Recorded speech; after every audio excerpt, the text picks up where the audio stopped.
And by the way, I had to do that job because I had made a mixtape with a couple of my classmates, and we dissed like all of our other classmates in this class, and we got suspended for 3 months. Oh So, my God. so I'm down here chasing my dream, and then I'm like, I get kicked out of school for 3 months, and so I had to find some jobs and stuff to do. That is hilarious.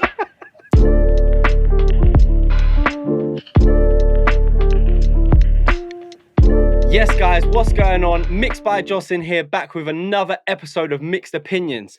And I've got a massive guest on for you guys today. But before we get into that, just a big shout out to Audio Movers for sponsoring this episode. They're giving you guys 1 month free of all of their plugins listed on their site. All you have to do is use code MixedOpinions2024 at checkout, and you'll get 1 month free of all of their plugins. Shout out to those guys. But today, I've been waiting to get this guy on for a long time. We got WAVY Wayne on the podcast. What is going on? Yo, Jocelyn, what up, man? Thanks for having me, fam. Bro, dope. I'm so excited for this. I mean, just to get into it straight off the jump, Yeah. I learned so much from you personally, and it's kind of surreal for me right now just to be sitting here chatting to you, really, because it's like I've seen your face so much, like daily on my YouTube channel, just learning. Especially like the main thing, I've trained in Logic, but then obviously I've like moved over to Pro Tools. Congratulations.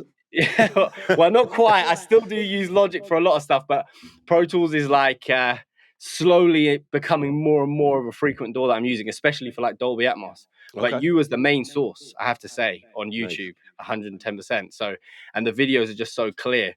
But, as everyone that's going to be watching this episode, I normally start with like, a background on the person. But everyone that's going to be watching this episode, they're going to know all about you, I reckon. But for the very small that don't, I'd love it if you'd give us a little background into who you are and how you got into the industry and how you got to where you are today.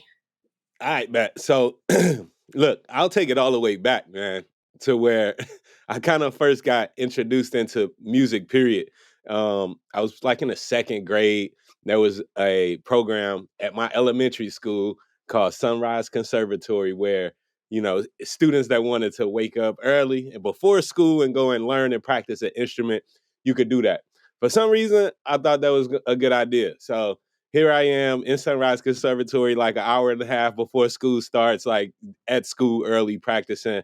And what I picked up on then was percussion. So I was a percussionist pretty much all through school. Probably around the age of like 8 or 9, I started like experimenting with like digital music production with a software called Sony Acid back then. And so it was like I was like doing a whole bunch of loops. I didn't know how to change the BPM or anything like that. So all my stuff was straight techno. I was a techno producer back in the day, before it was the thing to do. So all my beats was mad fast. I couldn't change the BPM. It was a tick, tick, tick, tick. I was programming a bunch of stuff. Yep. Yeah. So, and that's really kind of where my introduction started. I don't even know how I found that program online. I don't know how I found it. I might have been a CD somewhere. Somebody gave it to us, and I just had it installed on that computer that we had in our living room. And when I was growing up, right, I don't want to take it that far back. When I was growing up, we had a shared computer, like in the house. It was like one computer for the house. Everybody would come and use it in the living room. And so I was the one that was always on there, like with the little white speakers, like just making little loops and Sony Acid. So you're showing our age now. Yeah. Hey, look, man, I gotta let them know I'm the OG out here. So I had the exact same issue, and we only get like an hour on the internet, and if mum's on the phone, we couldn't use the internet. Exactly. Yeah, that dial-up was real, man. You know? Somebody pick up the phone. That's it. Hang up, somebody online. Y'all kids don't know nothing about that. Now everybody in their own room. Clue what we're talking about. The whole house is wired to the internet, man. We in a different world now, but yeah, man. And I was also like, I was like a nerdy kid a little bit, but I was also cool. I really liked words, and so when I would get in trouble sometime, I would like literally sit in my room and just read the dictionary. right? And so I learned a lot of That's words crazy. by reading the dictionary because I couldn't watch TV and I couldn't use the computer, but I had a dictionary in my room. Again, taking it back then we had dictionaries in the house, encyclopedias, all kind of stuff like that. Yeah. So I had like a dictionary and some encyclopedias in my room, and that's so like I would like be reading that stuff whenever I was in trouble because I thought that was the next best entertainment is finding new words. And so uh, from that, I started to like write, and I wrote poems and poetry. So you getting the inside there. A lot of folks don't even know Yeah. this. So when I was in That's the fourth grade, crazy. I was published as a poet, like a child poet. You're And I came serious? back home to my neighborhood, and I was telling a bunch of folks around me, and I was like, "Yo, yeah, like yeah, that's cool, but you know what I'm saying, that's kind of lame. You know what I'm saying, the poetry ain't really it." So they convinced me to start rapping. And so then I became a kid rapper, right? So I was rapping as a kid too. And so that is really like my musical, like kind of influence that's coming up, like just wanting to be a part of the music in some kind of way. As I continued to grow, I eventually started recording myself. And I had a friend who had a studio. They had like a record label and had a studio in their house about this time. Because I'm from St. Louis, Missouri. So this around the Okay. time where I was like in my young teens and Nelly was like blowing up, like from St. Louis. Nelly, he had his first hit. And so like the music scene on St. Louis, everybody was super inspired. So yeah, so we started doing a lot of recordings, and my homeboy had uh he had the original inbox LE Yeah. with the blue face on it, you know, the white little stand-up tower. And we had a little booth in the closet, and I would go over there every day after school and stay as long as I could, and we would just be recording and making music.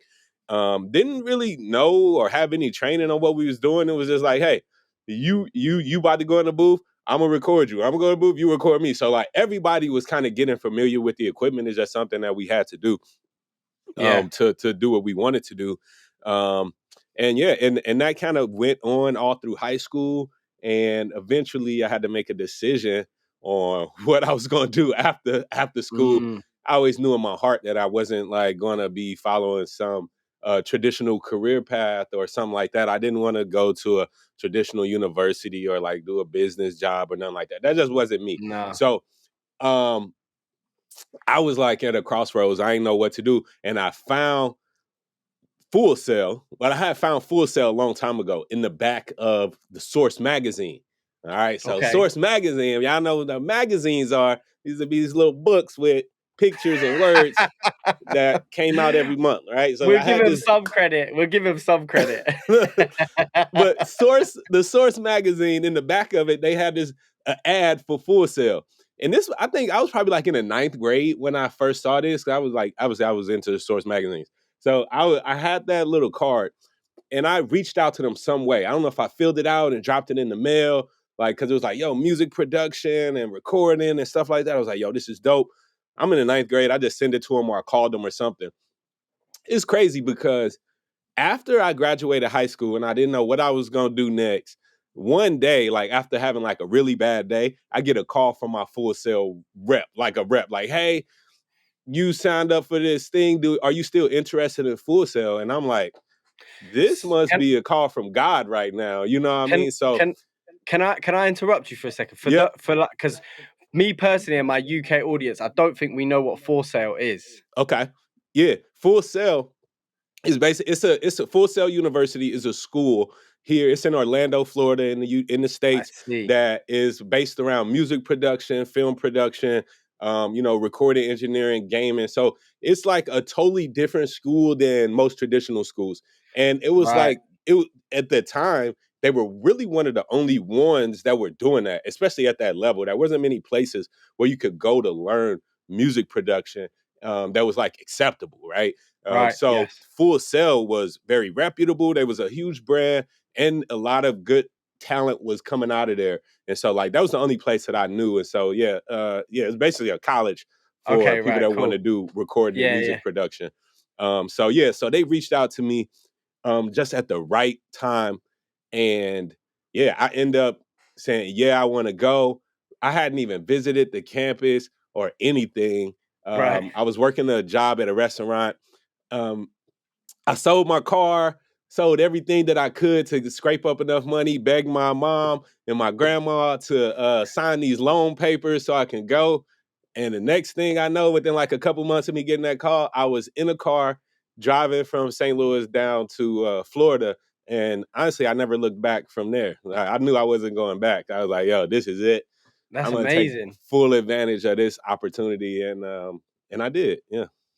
That's amazing. That's amazing. I find that kind of crazy. I hear that a lot, especially from like Americans. Like Hmm. the jump is kind of mad. Like over here in the UK, obviously we have like some schools dedicated to like music technology and that, but a Yeah. lot of it is like you go to a sort of like a standard school and they have like a basic music technology program, and Yeah. that's how a lot of people like introduce themselves to it. And then you go to university, and there's loads of universities that have that. So like it doesn't really feel like a big jump or sort of like a risk to follow that route. Do you see what I'm saying? Where to from what I'm hearing and like with yourself and when I spoke to Devon, it's like a we got to do this. It's like make or break sort of thing. I mean, yeah, because for me, like there were the options just seemed limited, right? Mm, Like I said, I wasn't going. I didn't. I didn't go to college right after high school, and so I was like doing some music stuff, and I did do a music tech class at a local college, but yeah. that was like for like 2 months, and then that stopped, and then from then. I was just working a job, like, and then so like, I didn't really know like what it was gonna be next. And then also like there wasn't a lot of examples, right? We didn't get to see so much. Like nowadays, we got the YouTube, we got a bunch of folks that are successful at being audio engineers, successful at being producers, and it seems really attainable. At that point, though, it was like literally you're taking a shot in the dark for me. But I just knew that I knew it would work out some kind of way, just Yeah. by because of what I was kind of exposed to. And So but then, just to kind of wrap that story up from yeah. leaving Full Sail, I ultimately decided to move to New York. I got an internship at Quad Studios, and working at Quad Studios led me to do like pretty much everything else that I did from there. That was like really a catapult into the industry by getting that internship. Yeah.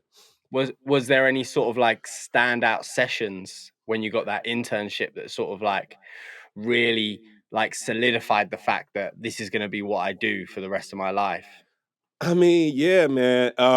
Honestly, just all of it, right? Like coming into the studio and even just being an assistant on some of these sessions as an intern and seeing how how the engineers work, seeing how the producers work, being in the room with like Pitbull or Future or Yo Gotti or or even these top Stuart White, being in a room with those with those producers, with those engineers, with those artists to me, like that was the instant. Like they're right there. Like dude, like like if you're right Mm, here, that makes it feel way more real. It's way more yeah. tangible. And then every day too, like I'm coming through Times Square. I'm from St. Louis, Missouri. So if y'all don't know, out in the UK, St. Louis is like a small cities, it's not really, it ain't LA, it's not New York, like it's like, it's a small city. It ain't like Right. super country or nothing, but it's not really like the glitz and glam. When y'all come to the States, your first stop is not gonna be St. Louis. I guarantee you that. You Right. ain't gonna go to LA, Yeah. New York, what I'm saying, something like that. But yeah, so being in New York City every day and like walking through Times Square, going to the studio, and then like who I'm gonna meet with. Oh, Rick Ross in the studio today. Oh, that's dope. Oh, Ruben Studdard. Oh, that's dope. Or whoever it is, man. It was just a list of names. I would just literally go and look at the schedule book and like, yo, all right, all these artists are coming in here. Like, this is crazy. Like, this is definitely where I need to be. So you got exposed in that internship to just like the height of like what can be achieved in the industry sort of thing. Yep. Yep. That's amazing. And being there, it just all seemed so real. It seemed attainable. Yeah. It just seemed attainable because everybody was there. They were working hard, and what made me realize is that we're all human beings just trying to Mm, accomplish our goals, trying to chase our dreams. Like no matter what level you're at, and I've seen like every artist, and honestly, like when you see the biggest artists, like the biggest names in the world, like Rihanna, like I was saying, like Pitbull, Rick Ross, like when you see these people, when you see them working, uh, you realize why they're as successful as they are, because Mm. they're super serious about what it is that they're doing. They are like very intentional about the work that they got going on. So, um, and those just gave me the clues and the insights. Like it's not luck, it's not the Illuminati. Is they grinding, right? You know what I'm saying? Hard work. They're putting in Yeah. that work, and actually have talent and drive to make stuff happen. That's amazing. That's amazing. That's actually a crazy story. And like, yeah, full props to you. And just, I can totally see where it's like progressed and how it's progressed. You know what I mean? And having those influences Yep. and you taking all that in and not turning away from it, not shying away from it and saying, no, double down. This is what I have to do and making it happen. Uh, from obviously, with what you do and really what you're known for, Yep. in the, especially online, is your YouTube channel. Yep. And one can't come with the other. You need to be a credible engineer, skilled engineer, to be able to sort of carry that weight and deliver the videos that you produce. Right. Where did the inspiration first come from, deciding I'm going to pick up a camera and I'm just going to make videos and post them online? All right. So this this for me, I've always been interested in like helping and teaching. I like part of me like I just love to be a teacher, right? Hmm. So it even started like even while I was at Full Sail, I had a side job where I was like an assistant teacher at an elementary school, right? Because I just Oh, like to teach really? people stuff and show people new stuff. So and by the way, I had to do that job because I had made a mixtape with a couple of my classmates, and we dissed like all of our other classmates in this class, and we got suspended for 3 months. Oh So my god. so I'm down here chasing my dream, and then I'm like, I get kicked out of school for 3 months, and so I had to find some jobs and stuff to do. That So is hilarious. shout out to my man 3D, man. He just won his third Grammy too last year. He was one of my homeboys in Full This is Sail one that of we the did. guys that you made the mixtape with. Yep. Oh my god! Yep. Yeah. And They then they kicked and us he's out got of school, Grammys. but look at us now, baby. um, For real, I love that. That's amazing. yeah, man. So I was in actually this all my teaching kind of evolved from there. Like, so as I was in New York working as a freelance engineer, um, I created my first ever teaching program called Hip Hop Jobs. Hip Hop Jobs, I went into high schools and I did an after school program for the students to where I would bring everybody that I had met in the industry as I was working there, for a few years. And so I met so many people from all the managers. Uh, sorry, see, I clicked something. All right, so I had met all the managers, the photographers, videographers, like engineers, producers. And so obviously, when you're a kid, me, because speaking from my own experience, all you see so much is the rapper. All you see is the artist, Mm, right? And so there's so yeah. much more behind hip hop than that. So that's why I created the program called Hip Hop Jobs. And so I wanted to really expose the students, the young kids, to all the other potential careers in hip hop besides being the rapper. And so like Right. I would bring again all the photographers, managers and producers into the school for these after school programs and let them talk about what part they play in hip hop to these kids, and just make it look cool, like bro, like. And then that's another thing. Like, I wanted to also like, to me, I feel like I pioneered making engineering look cool. I don't know Yeah, no other. I'll back that horse 100%. I'll back that horse. All right, look, because before engineering just felt like something that you do quietly in the background, and what I'm saying, you don't really pop your collar Yeah, too much as an engineer. But I wanted to switch that up. Like I always wanted to be the engineer that like pull up in the Lambo right behind the rapper too. Like man, we back to back in these things. we Like what's up? winning. Yeah, yeah. Straight up. So I wanted to bring that element of coolness to being behind the scenes too. Like everybody don't need to know your name, but like there's so much more you can do to contribute. So that's where Hip Hop Jobs started, and from there I just started doing little workshops in the studios, which then led me to back in my hometown. Nelly, kind of coming again full circle. Nelly, a big inspiration behind me getting into music and music production, he opened up a college in St. Louis for music production. So before, again, I had to leave my hometown to go and pursue this because there were no opportunities there. But now, about 10 some years later, there is a place, and it Mm. was called Extreme Institute by Nelly. So Nelly had a big hand in opening up this college for higher education for people to come and learn music business and music production. I had a friend that was working there at the onset of it, and we were talking. They were like, "Yo, there's a lot of opportunities here." So I ended up coming back to St. Louis for a bit. I was just going to come and like teach a semester. That semester turned into about 6 years of me working at this at this college, literally teaching music production, teaching Pro Tools in person classes every day. Um, so with me doing that, a lot of my students would sometimes, when you like kind of in a fog or a haze or something, those music production kids are always a little foggy, right? Got the like they just came from swimming and stuff, right? Uh, or they missing Funny, class, they coming funny in late. smell. Yeah, Right? they're wearing funny colognes. Wearing funny colognes, right? Right. So a lot of my students, I'm hip, so I'm like, all right, that's cool. This is what I'm gonna do for y'all. So instead of y'all like, missing out on this, what I decided to do one day was record one of my lessons. So Right. I literally like took a camera and I recorded what the lesson was gonna be for that day so that I didn't have to repeat myself. So I didn't have to show up for office hours and meet with this student one-on-one and all that. So I was like, look, I'm gonna record the lesson and I uploaded it to YouTube. And when my students missed class, I literally sent them the link. Hey, here's what you missed today, and I sent them the link to the lesson. Other people in the school that wasn't even taking my class, that wasn't even part of the music production, they started like finding these videos, and they're like, "Yo, this is actually kind of dope. Like I like that you're doing this." And so, really, that's where it began. I was just really trying to help my students that were like missing class or might have been a little drowsy to get the information and be able I to would catch have up on never it. have thought that. I would have never have thought that that's where it started. 100%. That's crazy. Yeah, That's so that's crazy. where it started, man. And when I saw that it was some, when I saw it was traction behind it, I was like, yo, you know what? I can do this. Like there's something here, and there's also a much bigger impact, right?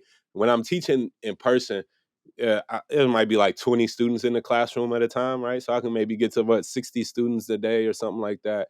But when you put the stuff online, like I got like I think I Sorry posted a about that. video I think I posted a video yesterday or something, and within the first like 10 minutes of the video being up, it was like, yeah, this video has 600 watch hours or something. I was like, how is that possible? So, like, literally within like, a 30-minute span, like I've taught for 600 hours, right? So Yeah. the power of the internet is so crazy, and the impact that you can do, it just makes a whole lot more sense if you really want to reach out and help folks. So I just kept making videos and putting them on YouTube. That is crazy. How long have you been on YouTube now? Yeah, I put my first videos up in 2017. Mhm.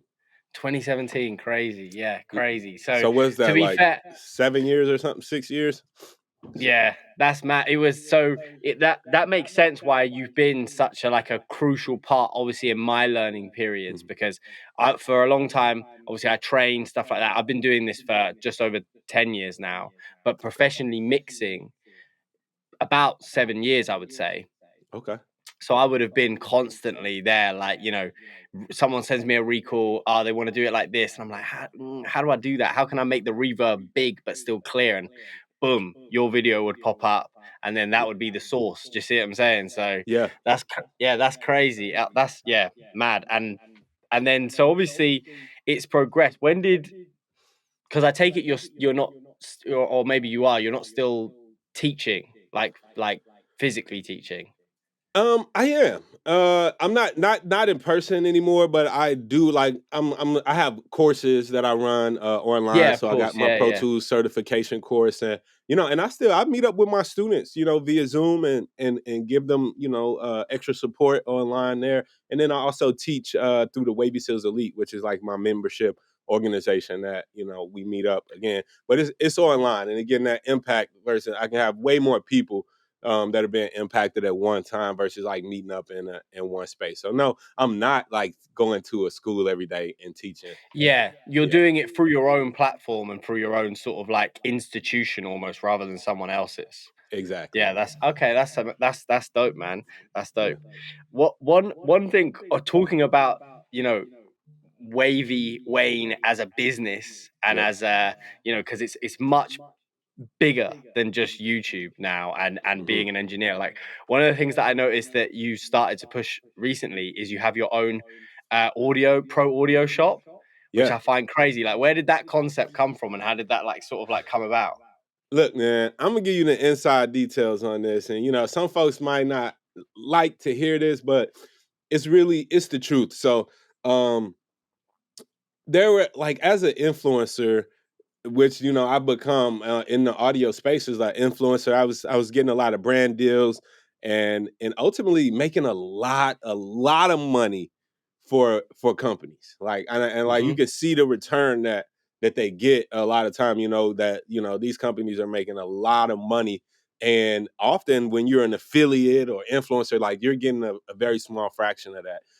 So Mm, like it's literally my first thought and my first project that I did to kind of beat that was I came into kind of manufacturing space. And so I came up with the Wavy One studio headphones to where I wanted to, yeah, you know what? Let me not just um uh you know big up products, but if I have this influence, why can't I create a product? something And physical. Yeah. yeah, let me manufacture a product and create it and bring it to the market myself and use my own influence to, to share that product. So that's what I did with the Wavy One headphones.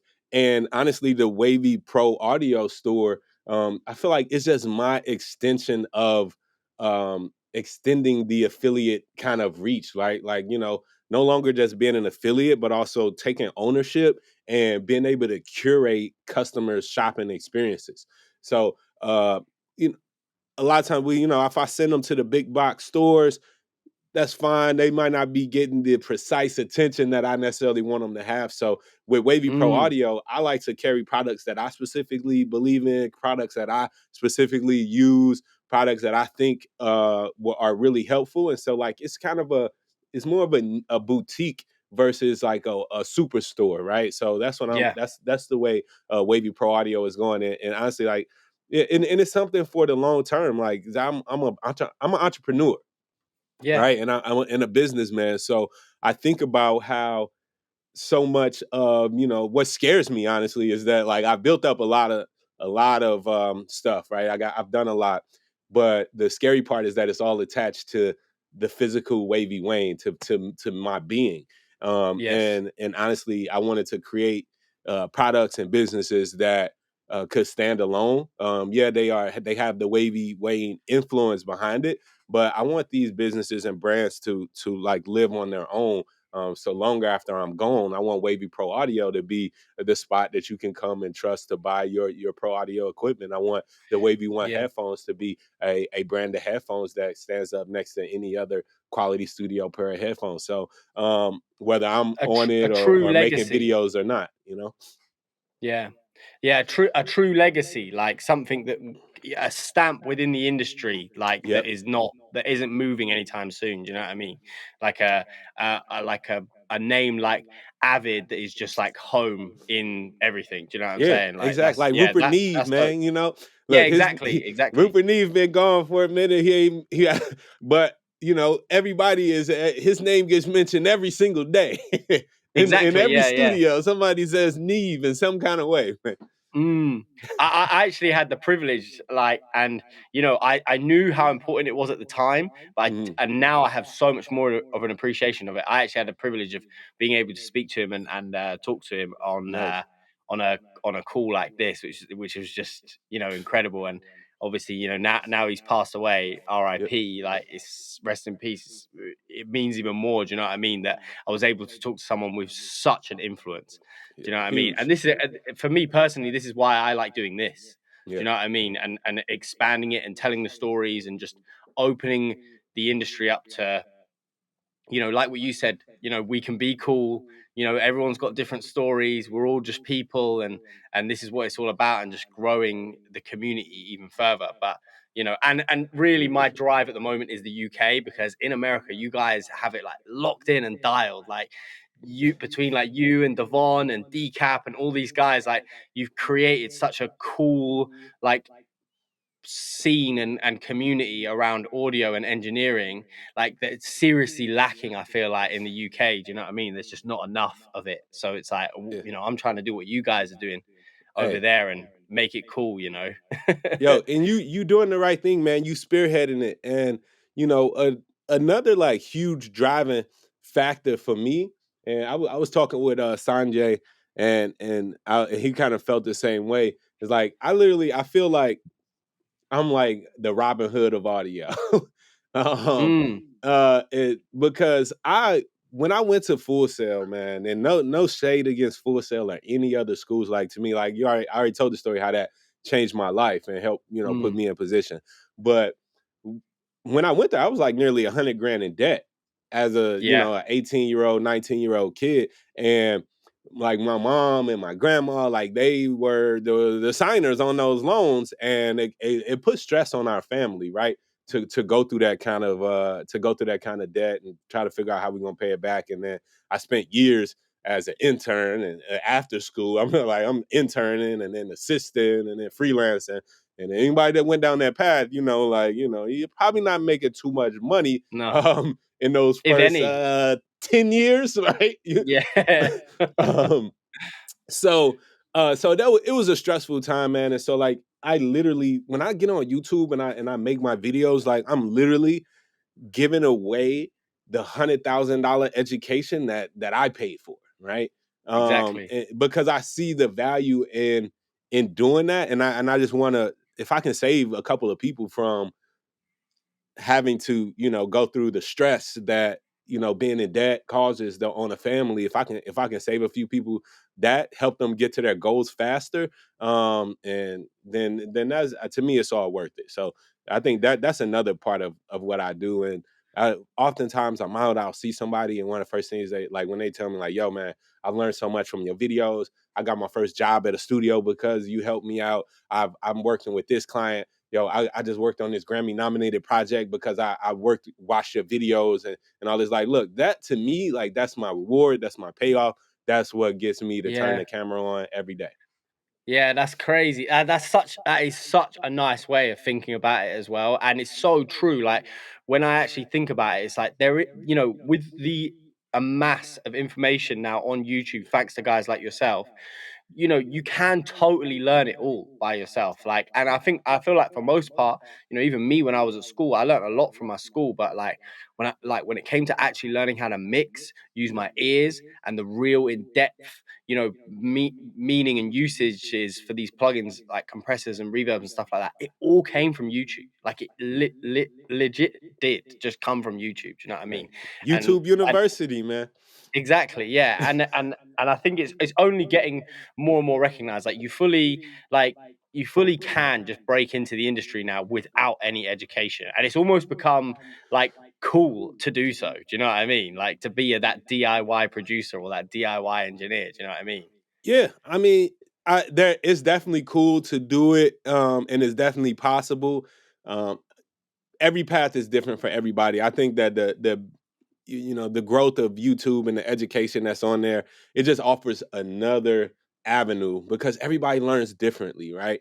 And, Mm, and traditionally being stuck into only one path, like, hey, we must go down this path if you want to get there, like it just left a lot of people out.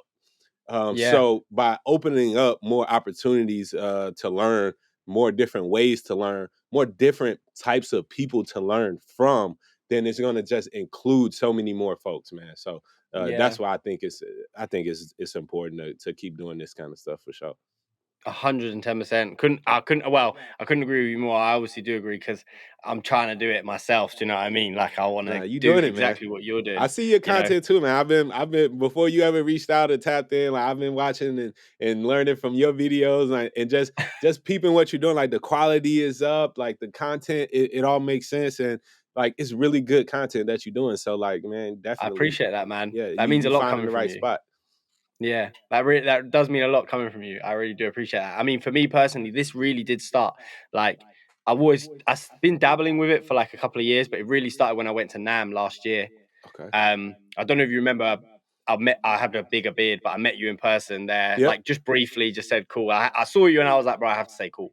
Like I Yeah. have to say cool. But I did that for everyone, and then that's sort of like where this opened up for me, and I was like, oh, like I can do this. Like I could totally like reach out to these people and just Yeah. communicate. Do you know what I And mean? look, and kind of like what we were saying in the beginning, like just by immersing yourself in the same room with these people, now you see like, hey, this is doable. Yeah, Like, right? Like, yeah, Wavy hundred Wayne, percent. he a human being too, like me. Like, he Yeah, ain't doing nothing different than I can do, right?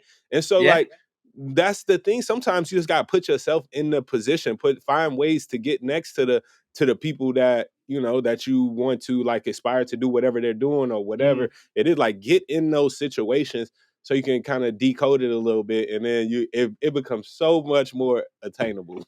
And just real. Yeah. Yeah, I mean, I've been saying it to a lot of my friends over here and the engineers over here. It's like it's expensive, right, to fly over, but Nam is like yeah, the most valuable thing I ever did, yeah, right? And it's like, so I persuaded a load of guys over here, like some quite big engineers, but we're flying over next year and we're just gonna represent UK. Like, nice. there's engineers in the UK too. We're here. What's good? Do you know what I mean? Yeah. Like, and show them what's So, up. So so do they have like in the UK? I know that they have like the EBU. Do they have like any events or anything like that? it's like minimal, man. Like there's not a lot. They do there's seminars and stuff. Like Mixed with the Masters did a really cool one with Jason Joshua at Abbey Road, which I went to, which was awesome. Like Yeah, that in itself is really really cool. yeah, Um, but it doesn't seem it's far and few between, and like again, it's a weird thing. Like the culture's just not there. Like people don't want to connect. Like I find myself having to sort of like force it with people. Like bro, like take my number, let's talk, let's communicate, let's chat. Do you know what I mean? yeah, Send you mixes, you send me mixes, we can all chat and just build something. But I think it's a little bit about like the British personality. Do you know what I mean? We're not as open and as like friendly. Because I yeah. found it when I was out in the States, like everyone would just smile and say hi to me, and I'm like, dude, I'm not used to this. Like what? Like, do you know what I mean? Like I Yeah. find it a bit crazy. I mean, But but you're in California though. You know what I'm saying? yeah, yeah. That attitude varies state by state. Yeah, I hear that. I hear that. Yeah, I hear that. I But got look, I would love to come out, man. Let's explore some opportunities, man. I'll come out to UK and do something. You know, we put something together. Like, bro, I think it'd be 110%. dope. Yeah, I work quite closely with audio movers, and we're Mhm. constantly like coming up with ideas about doing some events, video ideas. So like we can definitely work something out and like make it happen. Do you know what I mean? Yeah, They're man. really cool guys. That's why I back them so highly, Yeah, because man. I they're use kind of I like use ground roots of it. I use listen to all the time, man. Yeah, Every about 3-4 times a week, I'm loading up and sending that listen to link to somebody because I work with all the whenever I'm doing mixes, I'm mixing remotely, and so I'm always dropping the link off to to my client yeah, on the other end, or when I'm teaching, like in my Wavy Seals Elite, we host our meetings via Zoom or whatever. So I use listen to so that whatever I'm doing in Pro Tools, they can hear it, they can at the hear it. best Yeah. quality. Yeah, yeah, it's the exact same with me. I have a small one-to-one course that I run, Yeah, like an 8-week program, and I use Listen to. That's how I sort of like got to know them and started working with them, because they nice. saw what I was using it for, and they were like, "Yeah, that's awesome." And yeah, just sort of the relationship grew and spiraled. Yes, they're definitely a cool company, and where they're independent, they're not like all the other companies. They make something quite unique. Hmm. There's not this like competitive feeling to it. Do you know what I mean? They're quite Yeah. open and free in what when you work with them directly, and what you can and can't talk about. Do you know what I mean? Which is really nice and like refreshing, as you were saying in the beginning. This can be a bit problematic sometimes with these companies, but True. won't say no names. No names. I love y'all. Shout out to all my Yeah, sponsors. Look. exactly. Exactly. As a as an entrepreneur, as you said, and a businessman, which is like fully what it is. Yeah. Yeah. Even just, even someone that does half of what you do as an independent engineer, you are an entrepreneur and you are a business and you have to run things. What would you say are some of the more problematic things that come up to you, and like difficult situations that come up when it comes to being an entrepreneur and running a business? Ah, man. I mean, honestly, man, it is really just time management for me because I have to first and foremost, be a father and be a husband Mm, and a content creator and a teacher and a business owner and come up with new ideas for right. So it's just like, when do I find time to do all of this stuff? Right. When and mm. what do I prioritize? And then I ain't even mention, like mixing. Oh yeah, I forgot. I am a mix engineer. Oh, I forgot I got that too. So um really it's just prioritizing, finding the help. I was really bad with delegating and releasing and taking my hands off of everything. So like for years, I did every single thing by myself. Like I was just like, uh, I can do it. I could do it. I could do it. I could do it. And I was burning myself out until realized that I need help if I really want to grow. And so I started growing my team, getting people around me that could help me and fill in gaps. So I wouldn't have to always be doing every single thing. It would just makes life so much easier.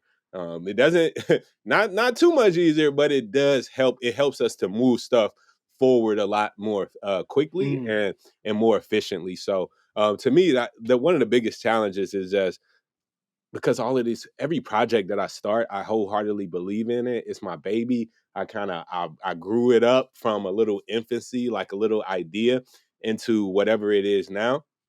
And so to trust other people, sometime with that is like mm. that's been my challenge. Like, all right, like look, Yeah. now I'm handing this over to you.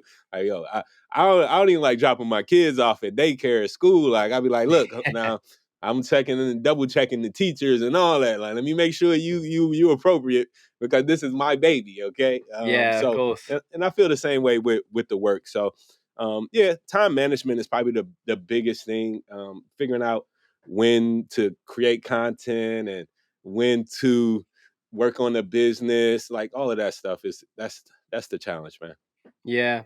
I mean, when it comes to you talking about delegation and stuff like that, I feel like that's quite an inherent trait in all good mix engineers, Yeah. because to be a mix engineer, you sort of have to be a perfectionist. You have to really home in and listen to everything, and it's got to be almost part of your DNA. I know Yeah. I'm quite like that. So, like, that personality trait will obviously reflect as you move on into other things. So I can imagine it being like a difficult thing to sort of like move past and get over and be like, this thing that I've spent so much time on and I know exactly in my head how I want it to be and how I want it to be run.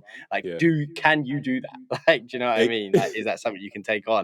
But yeah, exactly. yeah, that's crazy. And that, yeah, I totally understand that. And I think obviously as time grows, I think that's just something that, from I watch a lot of entrepreneurial videos and I've read a lot of books, and it seems like it is like an ongoing thing, but you Yeah. slowly get better at it. And once you find that team and you find that crew, it becomes, you exponentially get bigger and better and just grow much faster. Do you know what I mean? And you realize, oh, I don't have to do it by myself, and there are people that Yep. care and want to do it. Do you know what I mean? Exactly, man. And the thing is, you when it comes to team building, I think one of the most important things is finding people who are passionate about the things that I'm not passionate about, right? So that they can Mm. do those things. So, there's certain stuff that needs to be done, like, building the website or I would say editing the videos, but I actually love editing videos too. But but Do you still sometimes I edit your work own with an videos? editor, but like, oh yeah, I edit like 90% of the videos I edit. Sometimes I Wow. work with an editor, like if I'm like getting like super overloaded or I want to do something super creative because I say my editing skills, like I can do really good edits, but like if I special effects and stuff like that, nah, I ain't doing none of that. Yeah. So but like basic stuff, like I'm good and I like it. Like shoot, I shoot music videos and stuff like that, but I'll work with another editor like to achieve certain things that I want to do that I can't get out of my head. But yeah, I love editing, but like yeah, just finding folks who are who want to do the stuff that I don't want to do. Like that's and then Yeah. pulling them in versus I don't want to have to make anybody do something or make you want to have to do something. And ultimately just setting goals and just getting everybody on one accord, right? Moving like a Mm. team, like a unit, and understanding like, hey, Super Bowl just passed, and one thing I look at wholeheartedly is like that all the different parts of a team, right, being unified on it. So everybody is playing a position, but we all have the same goal. And Yeah. as long as we work together to do that, like we can do it, So Yeah, to me, that's exactly. important. That's dope, man. Yeah, love that, and yeah, fully agree. I mean, obviously, it's something I constantly am dealing with. I've been trying to find a bloody replacement to my assistant for like the last 6 months, but my last assistant was so good. I can't find anyone now to replace him. But Yeah, shout out to Jackson. But yeah, it was an Jackson, issue. come back. Yeah, I know. Exactly. Um, coming off the business side of things, Yep. this is why a lot of people come to this show and watch this show. I want to know your three favorite mix plugins at the moment. Like, what's in the chain, and what are you really, really vibing Mm, mm, mm. All with? right. So I'm looking at a session that I got pulled up right now to see. All right, what's in here? So one plugin, I'm gonna go a little bit unconventional here.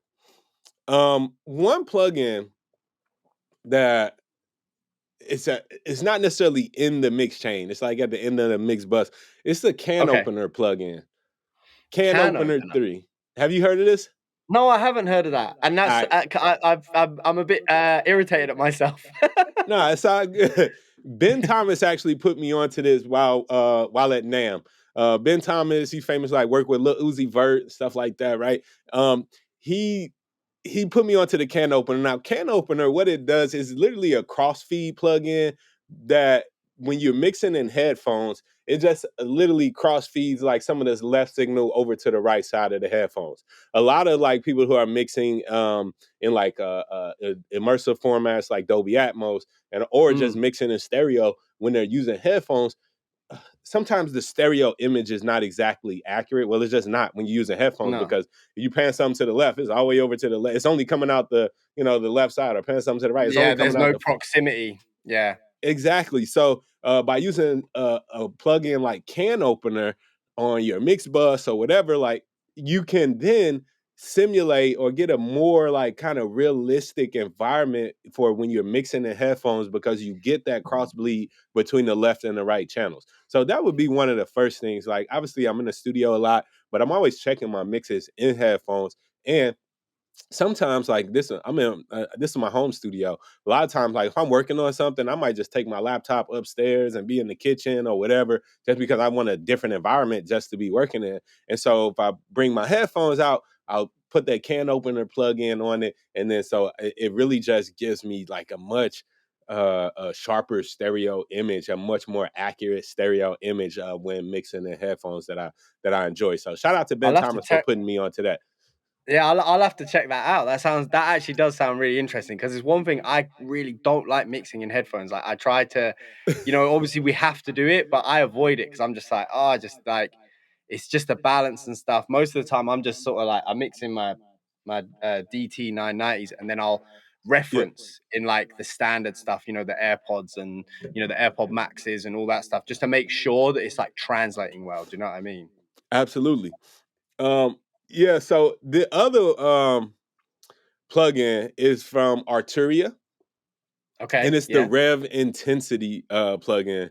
It's a reverb plugin that I just think like it's just amazing. Just a nice. Yeah. It just sounds amazing. It has like great space and depth, and it just gives me a more lush, open reverb sound than like most other plugins that I've worked with. So the Arteria Rev Intensity is like one of my favorite reverb plugins right now, and I guess a third one that I would have to go with. I hate to say it, but I'm going to. Gold Clip. Bro, The I can't lie. That has changed my life. I can't lie. I'm feeling that plugin at the moment. The gold clip, man. I put the gold clip on, and yeah, I'm enjoying it. So I've been using the gold clip for a couple months now, and I'm like, yeah, this one has to kind of stay in the arsenal. So for me, Yeah. like if I were just to knock down 3 of them, that would be it. Yeah, The gold clip definitely. Wholeheartedly agree with that. I was begging my boy to just download the trial and just try it on one of his mixes. And yeah, then I'm driving to my dad's and I just get this call and he's like, bro, like just screaming down the phone, like, this is the one. This is the clipper that I've been waiting for. Like, and I was like, dude, it is really good. Like, I it wouldn't have is. pestered you to download it if I didn't think it was worth it. Do you know what I mean? But Yeah, yeah, very, very good clipper. If you guys haven't tried it out, try out the trial. Let me know what you think. It's more on the expensive side for like a clipper, but it it's a is. pretty good clipper. It Yeah, is pretty it's a pretty good, good clipper. and I mean, look, you just gotta try it yourself. Look, just try it, and if you don't like it, you will. Yeah, yeah. You will. You Yeah, will. you will. You will. You know. It's true. Maybe wait till You'll be in the comments of this video. Thanks, you just cost me $250 or right. whatever. Hey Yeah, Schwab, can we get a discount code for the gold clip for yeah. anybody watching this Please. video? That's how we want to know. Just hit Yeah, them up. love that. Love that. My next question to you is I'm gonna straight up nick this from you. I saw a video of you going around saying, asking people what's irritating you the most, or along this line, about the pro audio community at the moment. And I wanted to know what your answer was, and we never saw it. So I'm asking it to you. Now, damn, you threw me on the spot because I never even thought about answering that question myself. Uh, I did not think about like what would I say if somebody asked me this. Um, let me think for a second. Like what Take your is time. like what's something that I hate that's happening in the pro audio community. I love that. I love that you hadn't even I'm thought stumped. about Nah, it. honestly, hmm, I would say it's probably something that I hate, man, is people like recording on their phone. Right, Like yeah. recording on the phone, like, you know what I'm saying? Shout out to the band lab, you know what I'm saying, folks out here. But like that is, I don't know. To me, I just think that I don't want folks to like stop there. You know what I mean? I love that it's an introduction to it. And then also like I don't know, well, look, I guess the evolution of that answer would be the app developers developing half-assed DAW apps, right? For like for the phones and iPads and stuff. Like, give us full-fledged recording and mixing capabilities within a mobile device. I think Yeah. that the computing power is there. So like, let's just build it It already. definitely is. It definitely is, like 100%. If you look at like the editing software that they have implemented on like an iPad or something like that, the Exactly. fact that you can do all of that for video and photography and stuff, like Yeah. why can't we do it for audio? Do you know what I mean? Like Exactly. it is getting better, but it does just feel like a second thought process to Yeah. at the moment. Do you know what I mean? But Nah, yeah, for I real. totally Yeah, agree it's with that. like I totally secondary, agree with that. man. It's like a stepchild, but I would love like I have an iPad Pro, and Mhm. I can connect the SSD to it, and I would want to be on an airplane with my cans on, using the can opener plug-in, like finishing a mix on the iPad instead of bringing out my whole laptop and this whole thing. Like, why can't I just do it on the iPad and work and edit like wherever I want? I think that would be nice. I don't think we're too far from it. I think, Yeah. we'll all be doing it in the Vision Pro, just like on the aeroplane, everyone's just Yeah. turning faders down and like, do you know what I mean? Yeah, doing all of this stuff, hitting people in the face by accident. Do you know what I mean? Like, Exactly. yeah, Now I I know saw everybody's probably expecting my answer to be AI. Yeah. yeah. But as a lot of people said that, like, I'm saying that they hate the whole like AI taking over the music industry thing and stuff like that. Like, to me, I like AI. I'm looking forward to AI being even more useful. right? Like I got a few ideas that AI could really be useful for. So I'm looking forward to come and be even more helpful when it comes to music production. I think you hit the nail on the head there. You know, when it comes to AI, you're not stopping it. So the No. key to it is to embrace it and figure out how it can make you a better professional. You know, like pull it into your workload, Yep. and like make it should make things faster, more simple. Do you know what I Right. mean? Answer questions more like easily. Do you know what I mean? All of this stuff, and it's like if you're not adopting it, it will be like the transition that happened years ago from like analog to digital, and the Yeah. guys that stayed, I'm just keeping it analog, they sort of got left behind, and no one's working with them again, even though we've kind of gone full circle and everyone wants analog again. But Right. like it's one of those things, like you got and as an engineer, our jobs are to stay ahead of the curve and to Right. like make sure that we're producing the best product. So we have to be like it's part of the job to do the research in this and make sure that you are like fully fledged in whatever's out there and what's going on. Do you know what I mean? 100%, man. We got to embrace the technology. Like that's we don't want to get like you already said, like we don't want to get left behind. We don't want to be Blockbuster trying to hold on to selling, CDs, selling renting DVDs when there's streaming service, right? And a Mm, part of that, I think it comes in like realizing like what our actual job is. Like our job isn't like being a mix engineer or recording engineer, whatever. Like that's the job that we do, but that's not the service that we provide, right? yeah. The service we provide is to make the music sound better, to enhance it, to be able to give something that's palatable that the masses can listen to and enjoy. We are in the the music entertainment industry. Like we're in the music Mm, industry as engineers. We can't forget that. So if there's any tools that can help us to achieve it faster, to achieve it better, even if it comes to the point like, you know what, all I gotta do is click 3 times and it's something that would have took me, 10 years and a degree to learn this, but now I can do it with 3 clicks. That's great. Right. yeah, We're just yeah, more efficient at doing our job now. Right. So ultimately now instead of doing 1 mix a day, maybe you can do 10 mixes in a day because the AI has helped you with so many things.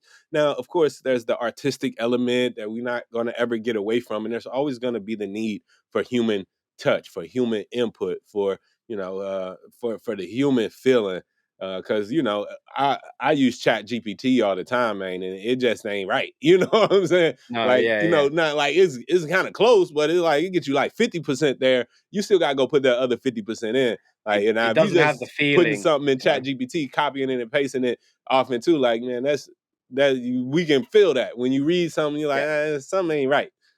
yeah, it has no emotion to it, like Yeah, real emotion. Do you know what I mean? And like personality. like, So I think that's where it will get to eventually. yeah, Engineers will be more like you'll be credited more on your ability to listen and like your taste and how you can adapt and change the record, much more like a Rick Rubin stance to exactly. it. Do you know I'm what I glad you mean? said that because ultimately that's what we are anyway, right? We are Mhm. paid because of our taste, not because we Yeah. can use a compressor, and not because we can use an EQ, but how you choose to use that compressor, how you choose to use that EQ is why your clients are going to come to you. They don't give a damn really what the means was, like what you had to do, whether it was analog or digital, or if you got the new this or that. They don't care. The client don't care about the gold clip. The client don't care about so whatever plugin you use it. They want to get to that end result. And if you can Mm, help them get there better and faster, then you're going to be the person that they go to. And like you said, like it's that taste, right? It's yeah. we the taste That's it. makers. That's it. Yeah. Well, couldn't have said it better myself. 100%. And I do definitely agree with you with the whole AI thing. It's a polarizing topic at Yeah, the moment. Everyone's got different views. Um, it makes shows like this a lot more interesting. But like, I genuinely believe, it's not going anywhere. And, just figure it out. Don't be the one sitting crying about it and not adopting it because you're just gonna get left behind, like 100%. 110%. So Yeah. outside of Wavy Wayne, Wavy Audio, all of this stuff that the world sees you for, and you've become such a prominent figure with. I'd Yeah. love to know a little bit. Like, I like to ask this question, right? Okay. But like, what do you get up to outside of the studio? If you're not mixing, if you're not making videos, if you're not teaching, if you're not selling products, like Now, well, my drinking. mug says "Gone fishing." Oh, you like fishing? I do. Um, I'm Amazing. I'm huge on like outdoors, like so I do the fishing, the hunting, hiking. Like that's one of my favorite things to do is to get outside, be with nature, and exploring, that type of things. I'm also like, I'm a father of four, so I spend a lot of time doing stuff with Four. kids. Yeah. Wow. four, Congratulations. four of them joints, right? I knew you were a dad, but I didn't know you had four. That's amazing. Congratulations. Yeah, man, they keep me super busy, man. My little guy, he doing like basketball. Like I'm like at 10 basketball games a week, you know what I mean? So um it's nonstop. So like that's I love just being around my kids, and then also like I love cooking. I'm a pretty good cook, and so when I'm not in the studio, I'm cooking. I'm an award-winning grill master actually. Yeah, For real? I have won competition for my smoked ribs, So I Let's came go. in first place for the smoked ribs, so maybe one day I'll put you on to that. I'm gonna hold you to that 100%. I'm a big barbecue guy, you know. All I right, can't my let's do it. my brother lives in Texas, and Okay. I cannot wait to go over there and try some of this Texas Oh barbecue yeah. that I've heard so much about. Do you know what I Texas does mean? it right for sure. Yeah. That's dope, man. That's really cool. I mean, as an engineer, it is super important to have these things. This is why I like bringing it up on this show because Yeah. I feel like, especially like the people that are just getting into it, they just live and breathe in the studio. But which is important, but at the same time, it's important to make sure that Uh-oh. you get I think out I in the lost you a world little and you bit. have other things going on and you enjoy, um, you know, life a little bit. I'm a big hiker. I like go there's a place in the UK, I don't know if you've heard of it, it's called the Lake District. Okay. It's where I was born. It is so beautiful. I go up there a few times a year, just turn my phone off, just go Yes. walking, do you know what I mean? Just get in the world. Yeah, I find it important. absolutely, man. And to me, when I get the chances to go out, like I literally I like if I could, I would go like hiking every single day. Like I would go Mhm. hike every week. Like I literally like when I'm out on the way, I'd be like, yo, I could start another YouTube channel like with outdoor stuff. Like, right. And I think one day I might. You might see like Wild Wayne or something like that. And I'm like out Wild Wayne, that is jokes. Yes, I like, love that. and I'm like out in the bush, man, like teaching survival techniques and stuff like that. Cause like that's my second like passion and stuff is like outdoors, cooking over fire, hunting, fishing. Like, that's my whole second life that people don't get to see too much. So Wild I'll Wayne. definitely be a subscriber. I might have to bring it, but whenever I come back, like getting outside, getting in nature, it just makes coming back to the studio so much better, right? Because Yeah, then of you course. inspired in a different way. When you like Mhm. locked in for days and weeks and like just head down, buried here, it's cool, but eventually, like you kind of get burnt out. Like you hit a wall, and I'm like, yo, I need to escape. I need to release from this, and so that to me, that's my huge escape, and then I can't wait to get back. And I'm excited again, and I got my fire burning again, and now I can sit, and work for more hours and days on whatever the project is. But every now and then I gotta get out the studio, man. Oh, I sort of lost you. Give it. Oh, you're back. Yeah, froze for a second there. Yep, all good. You're back though. That is so important, and I couldn't agree more. 100%. I got two more questions for you before we wrap up. I don't want to take up too much more of your time, All good. but it's been dope. And this is one I'm very interested to ask you because I feel like you've progressed so far already, and you are you have such ambition. I'd love to know where you see yourself in 5 years time. Like, where do you want to be in 5 years time? Hmm. Okay. So in 5 years' time, one big goal that I have is something that I actually started last year. So last year I put together an event called Mixnick. Mixnick is a conference for audio engineers that was hosted here in Atlanta. During the first Mixnick, we had special guest Leslie Brathwaite. We had who else was in there? I'm drawing all kind of. I can't believe I just went blank right now. We had KY Engineering, we had Gerald Keys, we had my man 3D in there, and a bunch of other. Zaytoven came through. So putting together like in-person events for mixing engineers with Mixnick. I'm making it an annual thing. The next one is coming up in Atlanta, July 27th. But I just want to continue to build in that space, to build these kind of communal experiences. Because like we were saying before, like so many times, so many of us now, we got the opportunity to just learn everything right on YouTube, right in our own Mm. homes, in our bedrooms, whatever it is.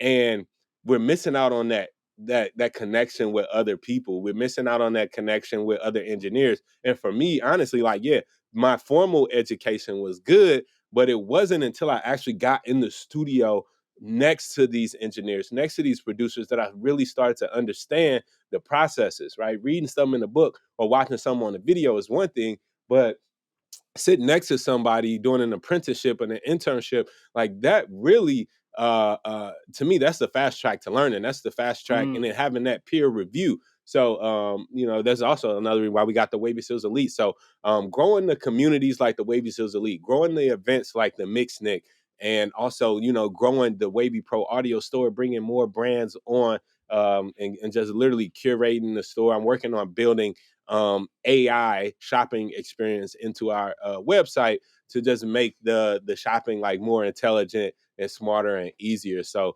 over the next 5 years, I No, just honestly, all the projects that I'm already doing right now, I just want to keep doing those and build those up to a higher level within the next 5 years, man. that's amazing. Well, we'll definitely have to get a mix, Nick, with you guys down over here in the UK. Do you know what I mean? Yeah. And make that happen, because exactly the sort of thing that I'm pushing for. That I'm saying, I'm screaming to the industry over here, like, we need to make this happen. We need to do more of this stuff. We need to embrace it and really get a culture going here. Do you know Yeah, what I mean? I'm all with it. Mixed UK, we should definitely talk about it. Get it 100%. going, and it's not gonna cost y'all 5 grand to come see it either. Yeah, that's it. Yeah, that's it. No shots, no shade. Yeah. I love that. Um, but yeah, that's amazing. Definitely, you didn't. Totally expected all of those sort of ambitions from you. Do you know what I mean? Yeah, And yeah, I can't wait to see it all unfold and happen. thank you. The last question I'm going to ask you is, for those guys that you spend so much time inspiring and teaching, what advice would you give them when it comes to sort of like breaking into the industry and doing what we do? Do you know what I Mhm. mean? Okay. First of all, remember that iron sharpens iron. So by that, find somebody, find a community, whether it's my community, the Wavy Seals Elite, or any other community. Find somebody who can check you, right? Find somebody who will right you when you're wrong. Find somebody who's not just going to be like, "Oh yeah, that sounds great," and let you continue on where you at. Find somebody that's going to, or the community. Find that space who will, who just going to help you grow by applauding you when you're right and correcting you when you're wrong. And Yeah. to me, that was a huge benefit that I had by being around people as I grew, as I came up, being in that, not just me being by myself. Like you can do so much by yourself, but build a community of checks and balances, and you're gonna grow so much faster. Yeah, that's brilliant advice, and that's unique advice on this channel as well. No one's ever sort of like taken it that direction before.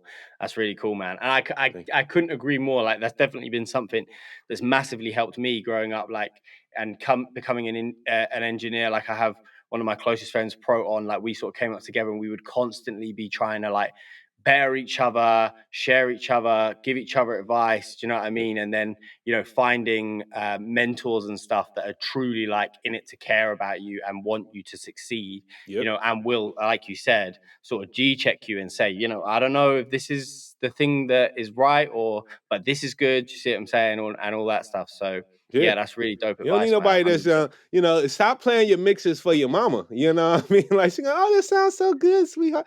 Like, no, stop, okay?